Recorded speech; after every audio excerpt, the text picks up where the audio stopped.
Hi everyone, Helen Blunden here. I hope you're happy, healthy and well. It is time for a new book review, and this time round it is another book by Dostoyevsky. I've been madly getting into his books because I borrowed a few books from the library, and although they weren't the big ones of his, like Brothers Karamazov, Crime and Punishment and Demons, they are the three books that I really want to read, but I'm psyching myself up to read them. So in the meantime, I'm reading his smaller books with the hope that I can get the gist of his writing, and somehow the reading Brothers Karamazov or reading Crime and Punishment is not going to be such a big thing as I've done it and put it into my mind. I mean, after all, I did read War and Peace, so if I read that, then I should be right with Dostoyevsky's other books. But, you know, the mind is a funny thing, isn't it? Anyway, so this is the third book that I have read of Dostoyevsky. It's called The Gambler. Obviously, you can see that it's a library book. And when I saw this in the library and the picture of the roulette wheel in the front of it, I just went, you know, I don't know much about gambling. In fact, I don't know much at all. I'm not a gambler. It's not a topic that is of interest to me. But given that it is Dostoyevsky, I thought, why not? And before I read this book, I explored why he wrote this book, and it was really interesting that he had written this book in 1867, and there was a story behind why he wrote this book. He was a gambler himself, and he was so much in debt, and a publisher, a very cunning publisher, had said to him that he would pay off his entire debt if he wrote a book in a year's time. Otherwise, if he didn't provide the book within a year, he would Dostoyevsky would hand over all the rights to his work to this publisher. And what had happened was Dostoyevsky then left it to the last minute. Well, he only had 30 days to go before the contract expired. So he needed to write something very quickly, and he wrote this book. Themes around this book were really relevant to Dostoyevsky simply because he understood the theme of gambling. With that in mind, I started to read this book in the hope that it didn't have too many gambling terms, or it didn't delve too much about the roulette wheel, because I really had no interest.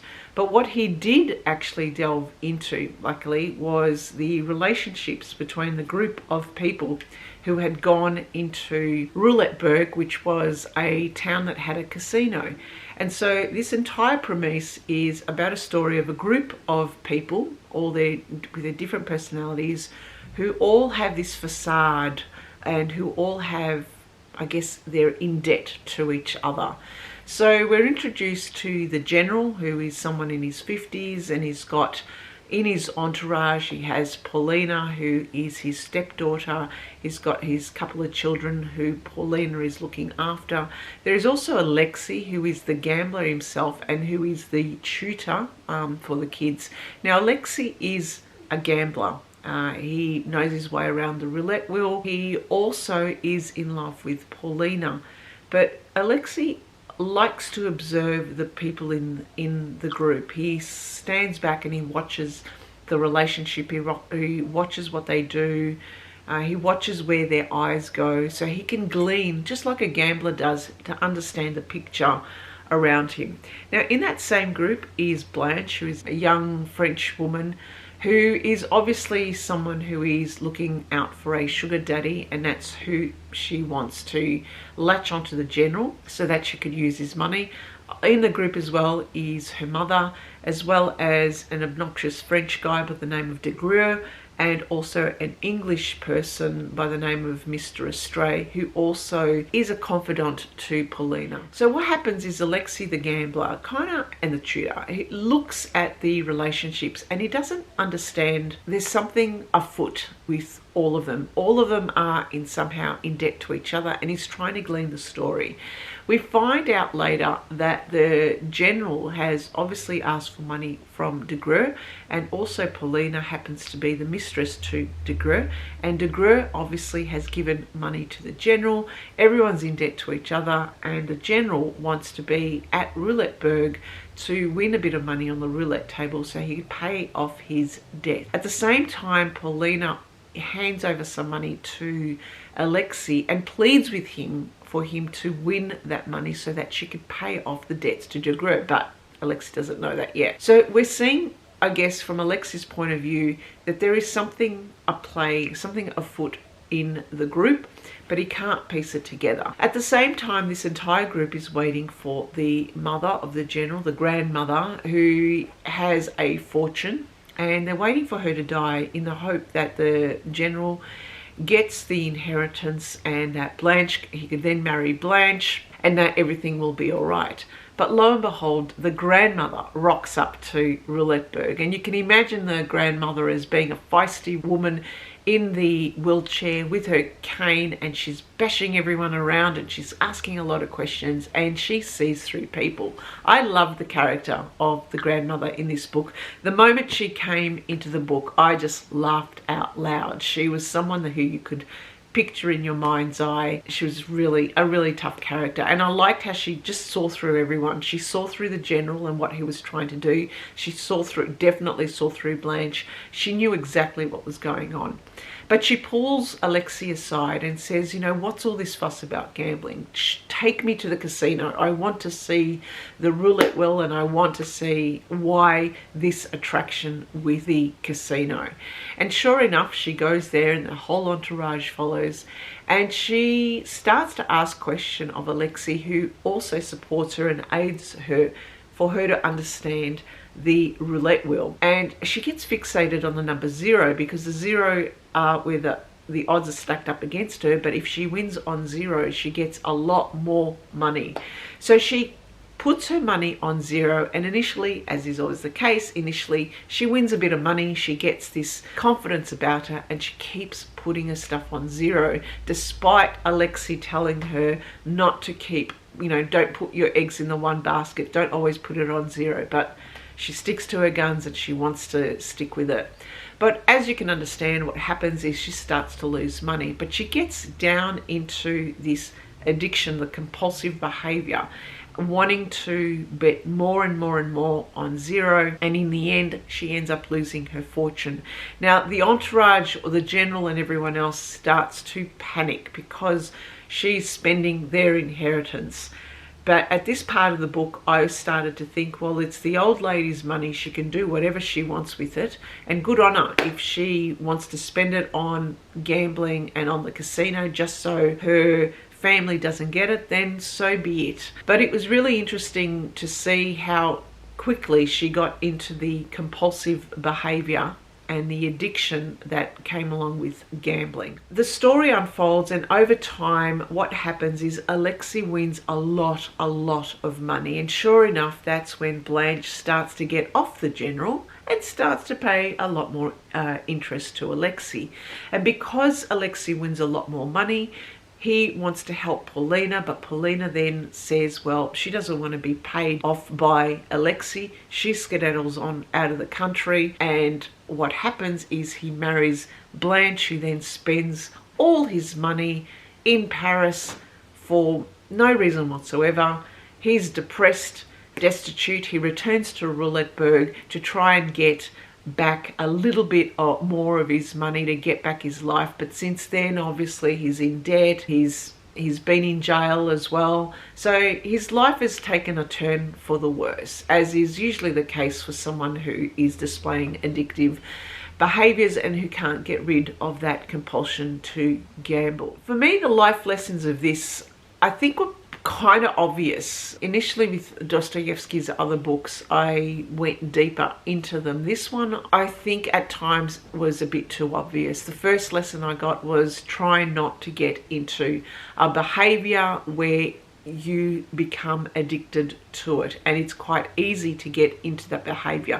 Reading how the grandmother was simply sucked into the casino, I thought to myself, for any compulsive behavior, maybe this is what it's like. You cannot stop. The other, I guess, obvious one that seemed, well, pretty in your face was the fact that everyone was in debt to each other. Everyone owed something to someone, how they kept it all secret. And so it made me think that we really don't know each other's business, and usually there are things that we might not understand around typical relationships with people, and you just don't know who's paying off each other and who's helping each other pay off their debts. And if you are in debt to someone, you are in fact kind of like a slave to them, or you're really not a free person. You're not free mentally, because all you're thinking is you need to pay them off so that you can be free of this debt. A debt is something that is on your shoulders, is on your mind. You are not a mentally free person. But these are two obvious lessons. These are two obvious life lessons. And I thought to myself, there's got to be something more. What is something more with a gambler? So I started to think about how the grandmother would pull Alexei aside and ask his advice. So here was someone who was into that compulsive behavior, or getting into it, asking the advice of someone who was already addicted. So I guess it's the addicted person giving advice to someone who is completely new to it and going down that path. And so I thought the addicted person really was the only person who can offer advice, but he was offering advice to her as in, don't put your money on zero, be safe, put it on something else. And I thought to myself, why is someone who is already down the path of addiction giving advice to someone who is not? So is there a lesson for that? Is there something that can happen in real life? Is that what really happens? Why doesn't the addicted person follow their own advice? If they're seeing what is happening to the other person, why can't they themselves do that behavior so they don't go down that track? But I guess that is addiction. That is the compulsive behavior. So I started to think, I don't understand about gambling. That is not something that has been in my life, thankfully. And I guess I'm not driven to compulsive behaviors of gambling. I simply don't understand it. I'm someone who opens a wallet and moths come flying out. I am completely risk averse. But then I started to think, okay, if it's not gambling, what other compulsion could it be? And so I started to think about in my life about how we just continually use these little things, these phones. I guess I've got a love-hate relationship with my phone, and certainly in the last year or so I've been off social media simply because I start to understand the compulsive behavior, especially when it comes to social media. So I started to think about, okay, what about people who give us advice about the use of our phones or the use of technology or the use of social media, where they themselves are giving us advice without them realizing that they are addicted to their phones as well. So in some way, I put the gambling addiction and put it into context of the way I understand it. And for me, the way I see things is I actually think that we are all demonstrating some form of addictive behaviors through the use of our phones. We may not seem as if we are, or we may not think that we are. We often give advice to others about the use of our phones and justify our own actions and behaviors in the use of social media or the use of our phones, simply because hopefully we understand our own behaviors. For example, one of the things I try to do, and I completely miss out here because I fall into the same trap, is when I go out with friends to a cafe or to a restaurant, I try and keep my phone in my bag. I do not refer to my phone at all. I try not to. I try not to look at it. If there is a notification that comes in, I put it on silent, but I can hear it vibrate, and I feel compelled to keep looking at it and just check my phone. But there are other times where I stop myself and I say, no, I don't really need to look at it. I do not need to use my phone. But at the same time, I fall into the trap into, there are times where I do take out my phone. I have to. And if I am completely honest with myself, I would say that that is a form of compulsive behavior. It is a form of addiction. Even when I am around other people and I try not to take my phone out of my bag, and there have been times where I simply either forget my phone or do not take it out of my bag. What usually happens, and what I have noticed by watching people in my, I guess the company that we're in, is that someone might ask a question and all of a sudden the phone comes out to check something, to check what the weather will be like tomorrow, to check a fact that someone has mentioned. maybe someone wants to research something, the phone will always come out. And guaranteed, in 99% of the cases, what I have seen is the moment the phone comes out, everyone else's phone comes out. So it seems to be some kind of compulsive behavior that the moment a phone comes out in the group, everyone else will also have that same compulsion to check their phone. So in some way, that is a way I thought of how I could link those compulsive behaviors and how I too am also addicted, that I too would give advice on other people on not to get on social media or not to use their phone as much, and yet at the same time I too am doing it myself. So like the Alexei character, I am also giving advice to other people without realizing that I too am also in and displaying those same compulsive behavior. The question is then recognizing that and being self-reflective and understanding that I am also demonstrating these. Does that make it a good thing or does it make it a bad thing? I don't know. I think for me, the fact that I am recognizing it and the fact that I accept it and the fact that I'm actually sharing my thoughts here on camera out there and saying it openly, that I too am addicted to my phone. I'm always on it and I hate it. That in some way that is a good thing. Maybe if you don't feel compelled to say that, or if you believe that you are not, and yet on the one hand you're saying that you're not, and on the other hand you are also demonstrating it, that you are addicted to the technology, then you know what would you prefer to do? For me, I would prefer to just call it out as it is. Get rid of that facade that everyone else in the book was, you know, being in debt to each other, and actually putting it out there, that saying that I am human, that I am addicted to the phone, and so be it.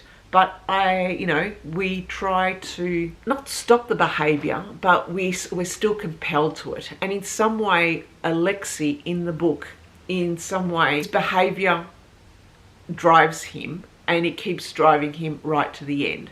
So maybe in some way, you know, I think we're all addicted. We are all like Alexei in some way. And, you know, someone might come to us and say, look, you can have a life without your phone. Hand in your phone right now. You are never to use it ever again. What would we do? That question came to me. Would I accept it or not? I don't know. I guess you have to read the book to find out what Alexei does in the end and decide for yourself. Anyway, that is my life lesson for The Gambler by Dostoyevsky. Thank you for listening and thank you for watching. Bye for now.